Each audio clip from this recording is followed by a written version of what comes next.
On parle souvent de la rentabilité, la très grande rentabilité des radars photo sur les routes du Québec, mais c'est possiblement à Québec même qu'on retrouve l'appareil qui rapporte le plus.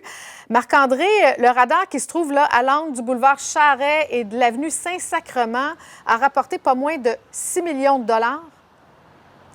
Oui, exactement, vous le voyez, c'est ce photoradar ici. Et donc, depuis là, sa mise en fonction, ça fait seulement 21 mois, eh bien, il a rapporté, comme vous l'avez dit, près de 6 millions de dollars. Ça représente un peu plus de 46 300 constats d'infraction. Pour vous donner une idée, c'est en moyenne 73 par jour. Et on a fait le comparatif avec un autre photoradar qui est du côté de Lévis, mais celui-là, il est fixe depuis 10 ans. Et en 10 ans, là, il a rapporté 58 000 constat d'infraction pour environ 6,8 millions de dollars. Alors, on le voit, le photoradar qui se trouve ici est très lucratif et il y a beaucoup de personnes qui se sont fait prendre. En voici quelques-uns.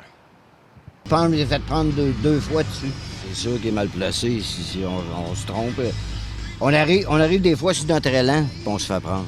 Il est bien placé. C'est sûr qu'il y a le monde ici. Quand ils ont fini de travailler, ça roule pas mal. Puis avec la lumière, je te créerais, oui, ça a de l'allure. J'ai participé à ça.